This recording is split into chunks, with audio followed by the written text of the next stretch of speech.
नमो भगवते वासुदेवाय। अब तक श्रीमद् भागवत कथा के 44 अध्याय हम आपको सुना चुके हैं। आज 45वां अध्याय। श्री सुखदेव जी ने कहा, हे परीक्षित, कंस आदि का क्रियाक्रम हो जाने पर श्री कृष्णचंद्र और बलराम जी बंदीगृह में अपने माता पिता के पास जा पहुंचे। जिस समय उन्होंने उनके हाथ पांवों की हथकड़ी पेड़ी कटवाकर उनके चरणों पर अपना मस्तक रखा, उस समय देवकी ने रोते रोते कहा, हे मनमोहन, तुम 12 वर्ष तक कहाँ रहे? मैं तो तुम्हें अपनी गोद में भी न खिला सकी। माता के ऐसे वचन सुनकर श्री श्याम जी ने हाथ जोड़कर उत्तर दिया, हे पूज्य माता पिताजी, ये मेरा दुर्भाग्य ही है जो मेरे कारण आप लोगों को इतना कष्ट उठाना पड़ा। जब आप मुझे गोकुल में पहुंचा आए तो मैं परवश हो गया, इसीलिए अब तक आपके पास ना आ सका। परंतु मुझे सदैव यही चिंता बनी रहती थी कि जिस माता पिता ने मुझे जन्म दिया वह मुझे देख भी न सके, और ना मैंने ही अपनी बाल्यावस्था से अपने माता पिता का सुख देखा। मेरे इतने दिन व्यर्थ ही निकल गए और मैं आपकी सेवा नहीं कर सका। वह सुख नंद यशोदा को बंधा था। हे माता, जिस पुत्र के माता पिता दुख पाते हैं उसका जन्म लेना व्यथा है। प्राणी यदि मनुष्य शरीर पाकर अपने माता पिता, गुरु एवं अन्य बड़े बूढ़ों की सेवा नहीं करता तथा स्त्री एवं बालकों का पालन नहीं करता, उसके लोक तथा परलोक दोनों बिगड़ जाते हैं। हे पिताजी, यदि मैं ब्रह्मा की आयु के बराबर समय तक भी आप सब लोगों की सेवा करूं तो भी मैं आपकी ऋण से कभी उद्दृढ़ नहीं हो सकता हूं। अब मैं यही प्रार्थना करता हूं कि आप मेरे उस अपराध को क्षमा करें। मैं आपकी आज्ञा का पालन करने के लिए हर समय आपके चरणों में ही हाजिर रहूंगा। अब 8 सिद्धियां तथा 9 निधियां आपकी दासी बनी रहेंगी। हे परीक्षित, श्री कृष्णचंद्र जी के मुख से ऐसे वचन सुनकर जब वसुदेव देवकी को ज्ञान प्राप्त हुआ तो उन्होंने समझ लिया कि ये हमारे पुत्र के रूप में भगवान श्री त्रिलोकीनाथ हैं और उन्होंने पृथ्वी का भार उतारने के लिए अपनी इच्छा से अवतार लिया है। ये जानते ही वे दोनों श्री कृष्णचंद्र जी की स्तुति करने लगे, परंतु श्री श्याम सुंदर ने थोड़ी देर बाद ही अपनी माया द्वारा उनका ज्ञान हर लिया। उस समय वसुदेव देवकी उन्हें अपना पुत्र समझ गोद में बैठाकर प्यार करने लगे। उन्होंने श्री कृष्ण बलराम का मुख तथा मस्तक चूमकर अपना पिछला दुख भुला दिया। हे परीक्षित, उस समय वसुदेव जी ने 10,000 गोएं जो उन्होंने श्री कृष्णचंद्र के जन्म के समय संकल्प की थी ब्राह्मण को दान दी और ग्वाल वालों सहित दोनों भाइयों को 36 प्रकार के व्यंजन खिलाकर उत्तम वस्त्राभूषण पहनाए। तत्पश्चात श्री श्याम सुंदर ने बलराम जी से यह कहा कि हे भाई, सब लोग वसुदेव जी को राज्य सिंहासन पर बैठाने को कहेंगे। यदि ऐसा किया गया तो लोग यह कहेंगे कि इन्होंने राज्य के लोभ के कारण कंस को मारा है, इसलिए उग्रसेन को राज्य सिंहासन पर बिठाना चाहिए। जब बलराम जी ने यह बात स्वीकार कर ली तो दोनों भाई वसुदेव को साथ लेकर उग्रसेन के पास जा पहुंचे और उन्हें दंडवत करके इस प्रकार कहने लगे, हे नाना, अब आप राज्य सिंहासन पर बैठकर राज्य कीजिए और हमें अपना सेवक समझिए। पृथ्वी के सभी राजा आपके अधीन रहेंगे। जो राजा आपकी आज्ञा नहीं मानेगा उसे बांधकर हम आपके सामने ले आएंगे।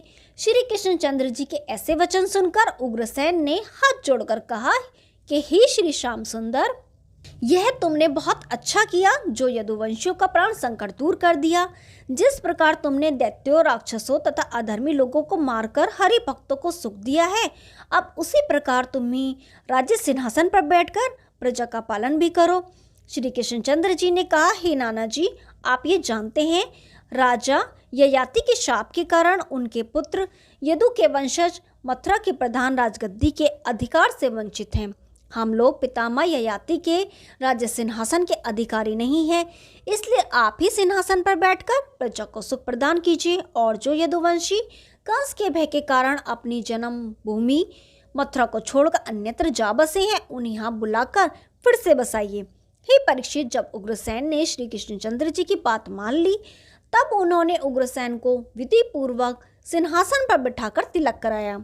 उस समय श्री कृष्ण बलराम जी ने अपने हाथों से च्वरण ढुलाए। तब सभी मथुरावासी उपस्थित होकर उन्हें मथुरानाथ जी कहकर उनकी जय जयकार करने लगे। तदुपरांत राजा उग्रसेन की आज्ञा से सब यदुवंशी मथुरा में लौट आए। इनमें से श्री मथुरानाथ भगवान ने जिन्हें दुखी तथा दरिद्र देखा उन्हें उनकी इच्छा अनुसार द्रव्य एवं गाय आदि देकर प्रसन्न किया। उस समय वसुदेव और देवकी को भी अत्यंत आनंद हुआ। हे राजा परीक्षित, इस प्रकार सब लोगों को सुख देने के उपरांत श्री कृष्णचंद्र जी ने बलराम जी से कहा, हे भाई, यशोदा मैया ने हम दोनों भाइयों को इतने समय तक बड़े स्नेहपूर्वक पाला है, अतः वे हमारे लिए बड़ी चिंतित हो रही हैं। नंद बाबा भी ब्रजवासियों सहित नंदगांव लौटने की आस लगाए टिके हुए हैं, अतः अब हमें चलकर उन सब लोगों को विदा करना चाहिए। उन्होंने हमसे अत्यंत स्नेह किया है और हमें अनेक प्रकार के सुख दिए हैं। हम उनसे कभी उद्र नहीं हो सकते, इसलिए आज उन्हें विदा करते समय मेरा हृदय भरा आया है। तदुपरांत श्री कृष्ण बलराम जी राजा उग्रसेन एवं वसुदेव जी को अपने साथ लेकर नंदराय जी के डेरे को चले। वहां नंद जी ये सोच रहे थे कि हमें नंदगांव से आए कई दिन हो गए हैं, अतः अब यदि कृष्ण बलराम आ जाए तो उन्हें लेकर हम भी अपने घर पहुंचे। उसी समय श्री श्याम सुंदर वहां पहुंचकर उनके चरणों में जा गिरे। नंद जी ने उन्हें उठाकर अपने हृदय से लगा लिया। तदुपरांत वे वसुदेव और राजा उग्रसेन से प्रेम पूर्वक गले मिले। तब श्री मथुरानाथ जी ने कहा, हे बाबा, आपने अब तक मेरा पालन पोषण किया है, इसलिए मैं आपसे किसी प्रकार उद्र नहीं हो सकता। यह सुनकर नंद जी चौंक पड़े। हे कन्हैया, ये तू क्या कह रहा है? श्री कृष्ण जी ने उत्तर दिया, हे बाबा, मुझे कहते हुए बड़ा संकोच होता है कि आपने गर्ग पुरोहित के वचन भी सत्य न मानकर अपने पुत्र के समान मेरा प्रतिपालन करके मुझे सुख पहुंचाया है। अस्तु, मैं कहीं भी रहूं सदैव आपका ही पुत्र कहलाऊंगा। पिताजी ने माता रोहिणी को विपत्ति के समय आपके घर पहुंचा दिया था, आपने उसे भी अपने यहाँ सम्मान पूर्वक रखा। मैं ब्रजवासियों के गोरस आदि को खाकर जो उपद्रव मचाता रहा, उसे भी आप दया करके सदैव क्षमा करते रहे। मेरे शत्रु कंस से कुछ भी न डरकर आपने मेरा प्रतिपालन किया। यशोदा मैया ने भी मुझे अपना पुत्र समझकर पालन किया, इसलिए आप दोनों के ऋण से मैं कभी उद्दंड नहीं हो सकता हूँ। हे बाबा, अब मैं एक बात और कहता हूँ, उसे सुनकर आप दुखी न हो। बात यह है कि अब मैं कुछ दिनों तक मथुरा में रहकर यदुवंशियों के राज्य को संगठित कर ब्रज के लोगों को बाहरी शत्रुओं से निर्भय करना चाहता हूँ। अतः अब आप घर जाकर मैया यशोदा तथा अन्य ब्रजवासियों को धैर्य बंधाकर यह समझाइए, माता यशोदा ने से यह कह दीजिएगा कि मैं प्रकट उनसे अलग नहीं हूँ, परंतु अंतःकरण से सदैव उनके पास ही हूँ। हे परीक्षित, श्री असुर निकंदन के मुख से इन वचनों को सुनकर नंद जी इतना रोए कि हिचकियां बंध गई। तदुपरांत वे मूर्छित होकर गिर पड़े। उस समय सब ग्वालवाल भी शोकाकुल होकर परस्पर इस प्रकार कहने लगे, हे भाइयों, कृष्ण जी हमसे कपट करके यहीं रह जाना चाहते हैं, अन्यथा ऐसे कठोर वचन कभी नहीं कहते। तब श्री दामा नामक ग्वाल ने श्री कृष्ण जी से इस प्रकार कहा, हे श्याम सुंदर प्यारे, अब मथुरा में तुम्हारा क्या काम शेष है जो तुम निर्दयी बनकर अपने बूढ़े पिता को विदा कर देना चाहते हो?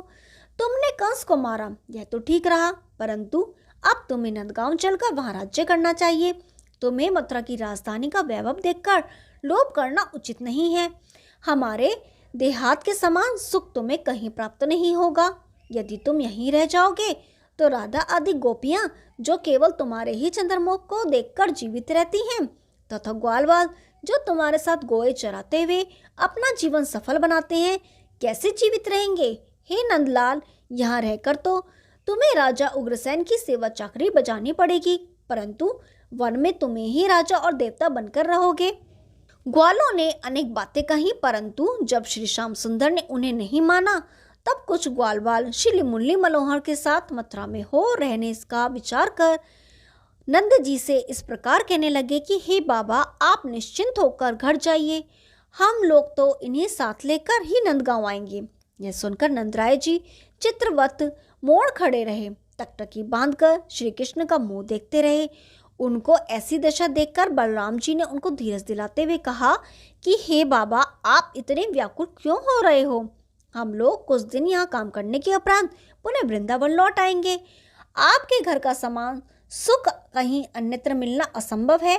हमारी माता वहाँ व्याकुल हो रही होंगी, इसलिए अब आपको विदा करते हैं ताकि आप जाकर उन्हें सांत्वना दिलाएं।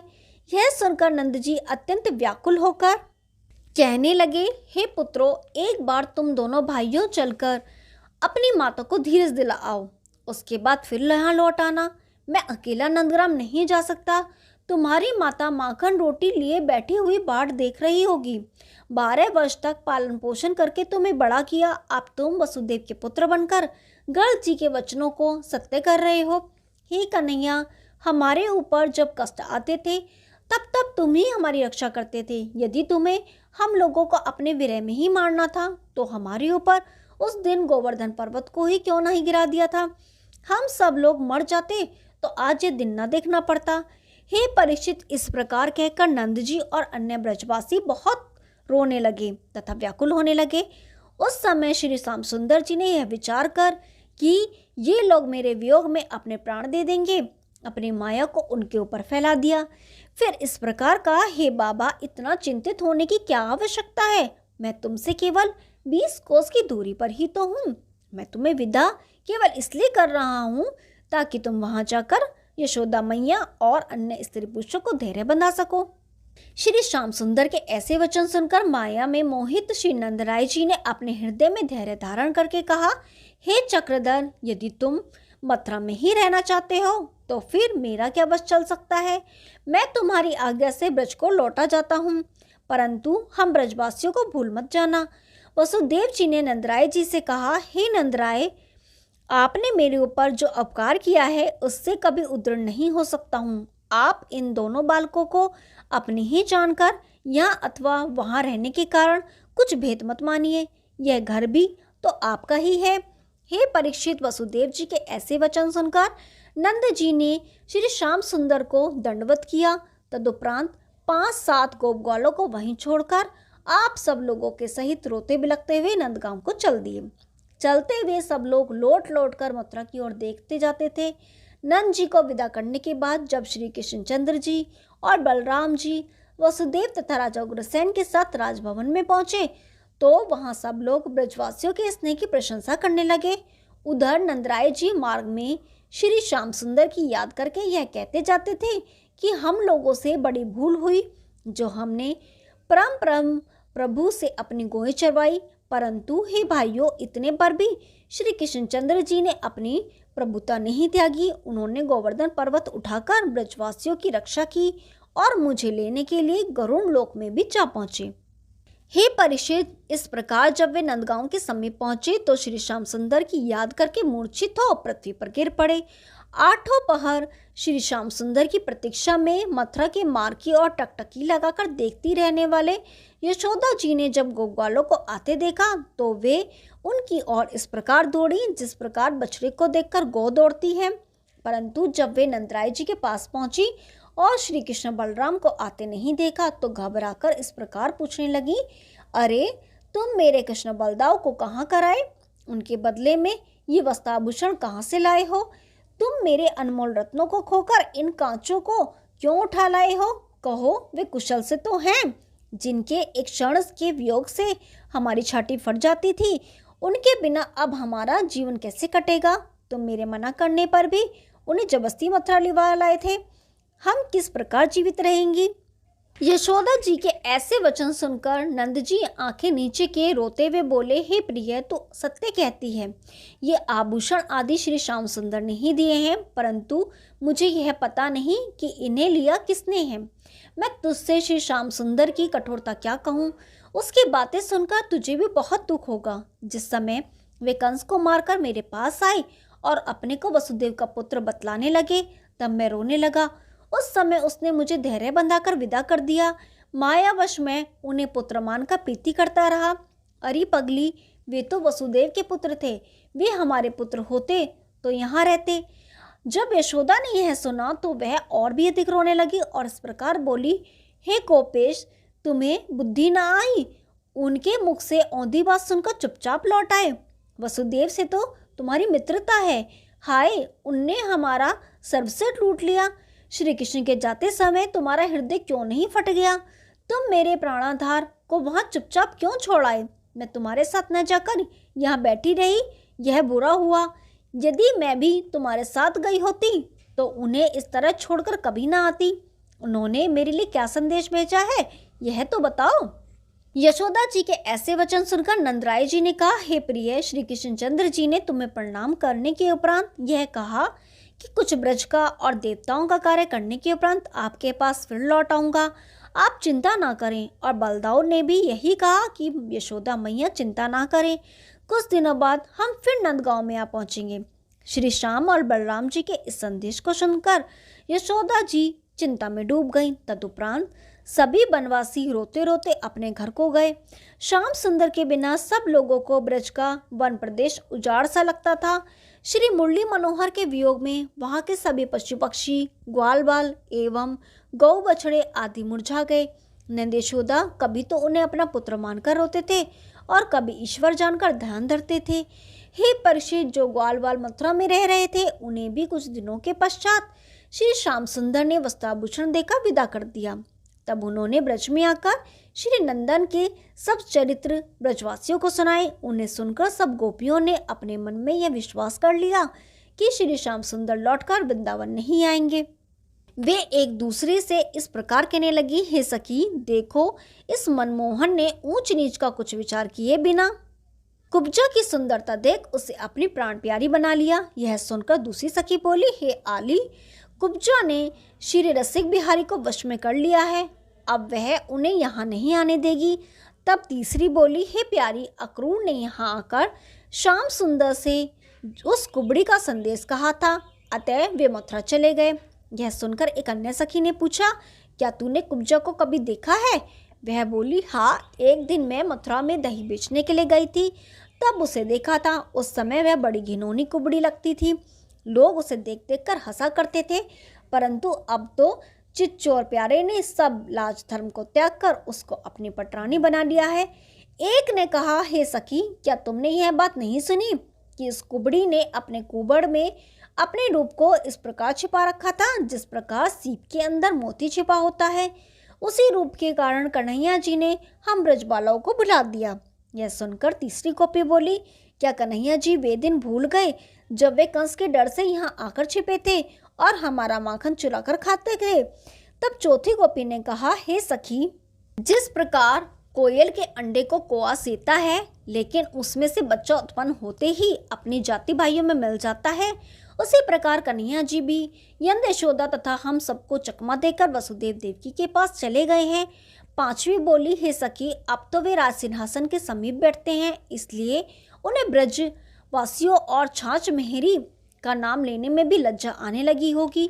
छठी सखी बोली, हे आली, वे हमारे जाति भाई नहीं हैं, यहाँ उनके नाम गोपीनाथ, कन्हैया जी, नंदलाल आदि थे, अब वहाँ जाकर उनका नाम वासुदेव मथुरानाथ हो गया।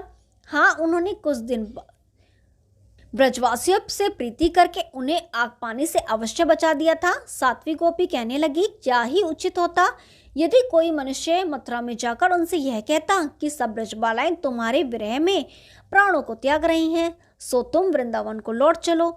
आठवीं बोली, हे आली, अब उन्हें राशि सुख विलास त्याग कर ग्वाल कहने से क्या मतलब है? नवी ने कहा, हे सखी, वह सांवली सलोनी मूर्ति मुझे क्षण भर के लिए भी नहीं भूलती। सपने में जब कभी वे दिख जाते हैं तो फिर रात पर नींद नहीं आती। 10वीं कहने लगी, अरे बहन, श्री श्याम सुंदर के बिना मुझे अपना घर तथा गांव उजाड़ जैसा लगता है। संकेत की सूनी कुंजों को देखकर रोना आता है। जिन पक्षियों की बोली सुनकर हृदय प्रसन्न होता था, उन्हीं पक्षियों का शब्द अब शूल की भांति चुभता है। श्री शुकदेव जी बोले, हे राजन, इसी प्रकार सभी ब्रजवासी श्री कृष्णचंद्र जी के ध्यान, स्मरण एवं चर्चा में अपने दिन काट रहे थे। उनके विरह का वर्णन करने की सामर्थ्य हम में नहीं है। उधर जब श्री श्याम सुंदर और बलराम जी नंद आदि को विदा करके घर लौटे, तब वसुदेव देवकी को अत्यंत आनंद प्राप्त हुआ। मथुरा नगरी में घर घर मंगलाचार होने लगा। वसुदेव ने देवकी से कहा कि हे प्रिय, अब श्याम बलराम का यह गोपविध संस्कार करना उचित है। देवकी को यह बात अच्छी लगी। तब वसुदेव ने अपने पुरोहित गर्ग मुनि तथा जाति भाइयों को बुलाकर अपना मंतव्य बताया। उस समय गर्ग जी ने प्रसन्न होकर कहा, अब इन्हें गायत्री मंत्र देकर दीक्षित बनाना चाहिए। यह सुनकर वसुदेव जी ने आनंदित हो अपने इष्ट मित्रों और सभी यदुवंशियों को निमंत्रण भेजकर बुलवा लिया। तदंतर सब तीर्थों को जल मंगवाकर श्री कृष्ण बलराम को स्नान कराया। तब गर्ग जी ने गायत्री मंत्र का उपदेश करके दोनों भाइयों को यज्ञोपवीत पहनाया। फिर वसुदेव जी ने ब्राह्मणों को भूमि, स्वर्ण और रतन, गो आदि का दान दिया और उन्हें 36 प्रकार के व्यंजन खिलाकर सम्मान पूर्वक विदा किया। याचकों को मुंह मांगा दान देकर संतुष्ट किया। उस समय देवतागण आकाश से पुष्प वर्षा करने लगे। हे परीक्षित, यज्ञोपवीत हो जाने के बाद वसुदेव जी ने दोनों भाइयों को रथ पर चढ़ाकर विद्यादान करने के लिए सांदीपन नामक गुरु के पास उज्जैन नगरी में भेजा और साथ में सुदामा ब्राह्मण को भी भेज दिया। उन्होंने सुदामा को भी अपने रथ पर बिठा लिया। तदुपरांत सुदामा को साथ लिए दोनों भाई सांदीपन गुरु के पास जा पहुंचे। वहां जब उन्होंने गुरु के चरणों में मस्तक रखकर प्रणाम किया तथा विद्यादान करने की अभिलाषा प्रकट की, तब गुरु उन्हें अपने कुल में रखकर पढ़ाने लगे। हे राजन, एक दिन गुरु पत्नी ने ईंधन न होने के कारण श्री कृष्ण और सुदामा को कलेवा में चने देकर लकड़ी लाने के लिए वन में भेजा। श्री कृष्णचंद्र जी का कलेवा भी सुदामा के पास ही बंधा हुआ था। अस्तु, लकड़ी तोड़कर वन से लौटते समय आंधी आने पर ऐसा पानी बरसा कि उन्हें रात्रि वन में ही बितानी पड़ी। उस समय जब सुदामा को बहुत भूख लगी तो वह श्री श्याम सुंदर का कलेवा उन्हें न देकर स्वयं ही खाने लगा। चना चबाते समय जब शब्द हुआ तो श्री बाके बिहारी जी ने उससे पूछा, हे भाई, तुम क्या खा रहे हो? यदि तुम्हारे पास कोई खाने की वस्तु हो तो हमें भी दो। उस समय सुदामा ने परब्रह्म प्रभु से इस प्रकार मिथ्या वचन कहा कि हे भाई, शीत के कारण मेरे दांत किटकिटा रहे हैं। इस झूठ बोलने के पाप के कारण सुदामा परम दरिद्र हुआ।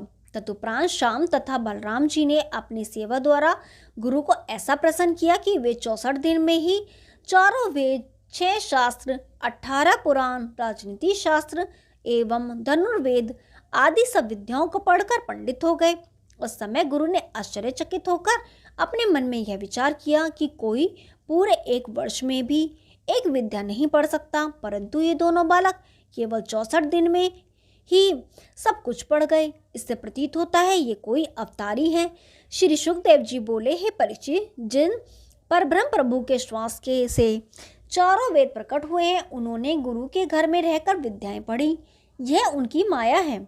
विद्या पढ़ने के श्याम सुंदर ने गुरु के हाथ जोड़कर प्रार्थना की कि हे गुरु जी, मैं आपकी कृपा से सब विद्याएं पढ़कर अपने मनोरथ को प्राप्त कर रहा हूँ। इसके बदले यदि अनेक जन्मों तक मैं आपकी सेवा करूं तो भी उद्धार न हो सकूंगा। अब आप जो आज्ञा दें वही गुरु दक्षिणा भेंट करके हम अपने घर को जाएं। यह सुनकर सांदीपन पंडित ने उत्तर दिया, मुझे तो कुछ अभिलाषा नहीं है, परंतु तुम्हारी गुरुआइन को यदि कोई इच्छा हो तो तुम उनसे पूछ कर देख लो। इतना कहकर सांदीपन पंडित अपनी पत्नी के पास जाकर बोले, हे प्रिय, इन दोनों बालकों ने केवल 64 दिन में सब विद्याएं पढ़ ली, अतः ये कोई देवता मालूम होते हैं। तुम्हारी जो इच्छा हो वे इनसे मांग लो। यह सुनकर पंडित जी की स्त्री ने कहा, हे स्वामी, इनसे यह कहिए कि मेरा जो पुत्र समुद्र में बह गया है उससे ये वापस ला दें, क्योंकि उसके वियोग में मैं सदैव दुखी रहती हूँ। यही उनकी संपूर्ण गुरु दक्षिणा होगी। तदुपरांत पंडित जी तथा पंडिताइन ने श्री कृष्ण तथा बलराम जी से कहा, हे शिष्यों, हमारे केवल एक ही पुत्र था।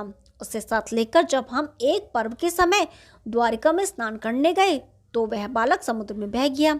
इसलिए यदि तुम हमें गुरु दक्षिणा देना चाहते हो तो हमारे उस बालक को ला दो।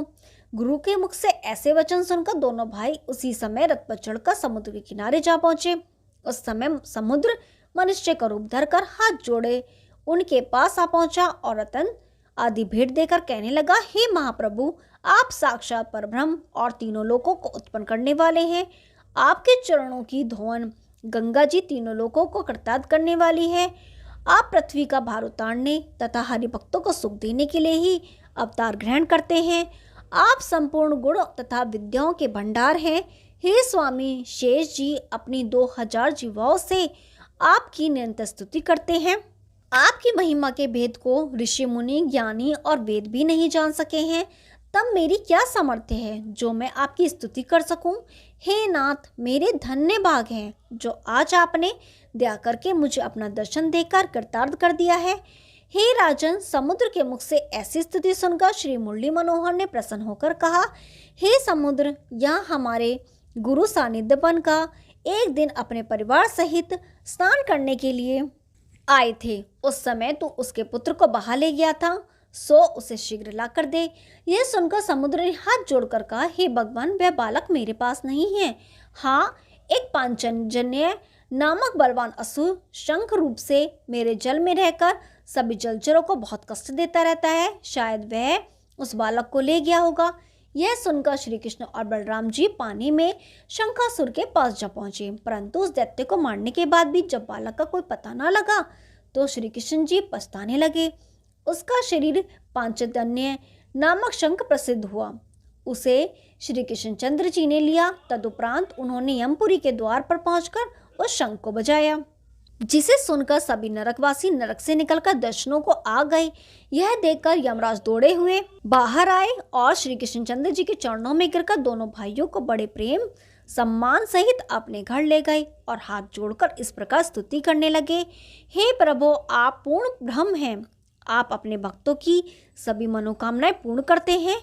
हे स्वामी, जब आपकी नाभि से कमल का फूल निकला तब उससे ब्रह्मा की उत्पत्ति हुई। ब्रह्मा ने अपनी कृपा से संपूर्ण सृष्टि की रचना की, परंतु आपके भेद को वे भी ना जान सके। आप सब जीवों को उत्पन्न करने वाले तथा आदि अंत से रहित हैं, इसलिए आपको मेरा प्रणाम स्वीकार हो। हे त्रिलोकीनाथ, आपकी स्तुति करने की सामर्थ्य तो शेष, महेश तथा गणेश में भी नहीं है। फिर भला मैं आपकी प्रशंसा कैसे कर सकता हूँ? मेरे किसी पूर्व जन्म के पुण्य उदय हुए हैं जो आपने अत्यंत कृपा करके मुझे यहाँ दर्शन दिया है। अब बताइए कि मैं आपकी क्या सेवा करूं? यमराज की स्तुति को सुनकर श्री कृष्णचंद्र जी ने कहा, हे यमराज, हमारे गुरु का पुत्र समुद्र में डूबकर मर गया था, सो मैं उसे लौटाने के लिए आया हूँ। श्री हरि के मुख से ऐसे वचन सुनते ही यमराज ने सानिध्यपन गुरु के पुत्र को वहां लाकर उपस्थित कर दिया। तत्पश्चात हाथ जोड़कर इस प्रकार कहने लगा, हे प्रभु, आपकी कृपा से मुझे ये पहले ही ज्ञात था कि आप इसे लेने के लिए आएंगे, इसलिए मैंने इसे अभी तक बड़े यत्न से ही रखा था। यह सुनकर श्री श्याम सुंदर यमराज को भक्ति का वरदान देकर गुरु पुत्र को साथ ले बलराम जी सहित वहां से लौटकर गुरु जी के पास जा पहुंचे और उस बालक को उन्हें सौंप कर कहने लगे, हे गुरु जी, आपकी कृपा से हमने संपूर्ण विद्याएं पढ़ी, परंतु हम आपकी कोई सेवा नहीं कर सके। अब यदि आप कोई और आज्ञा दें तो हम उसे भी करें। उस समय अपने पुत्र को सामने देख सानिध्यपन पंडित ने स्तुति करते हुए इस प्रकार कहा, हे प्रभु, जिसके शिष्य आपके समान हो उसे और कौन सी अभिलाषा शेष रहेगी? मैं आशीर्वाद देता हूँ कि आपको संपूर्ण विद्याएं चीर नवीन बनी रहेंगी और समस्त संसार में आपका यश छाया रहेगा। तदुपरांत सानिध्यपन पंडित ने अत्यंत प्रसन्न होकर श्री कृष्ण और बलराम जी को विदा किया। वे दोनों भाई उन्हें दंडवत प्रणाम करके मतलब लौट आए। उनके आगमन का समाचार सुनकर राजा उग्रसेन और वसुदेव जी सब यदुवंशियों और मथुरावासियों सहित आगे जाकर उन्हें घर ले आए। उस समय सभी छोटे बड़ों ने आनंद मनाया। श्री शुकदेव जी बोले, हे राजा परीक्षित, गुरु का पद अत्यंत श्रेष्ठ समझना चाहिए। संसार में गुरु 3 प्रकार के होते हैं। एक वह जो मंत्र का उपदेश करे, दूसरा वह जो विद्या पढ़ाए, तीसरा वह जो कुल की रक्षा करे। इन तीनों को ईश्वर का समान जानकर सेवा करनी चाहिए। ओम नमो भगवते वासुदेवाय। 45वां अध्याय समाप्त हुआ। कल 46वां अध्याय शुरू करेंगे। तब तक के लिए नमस्कार।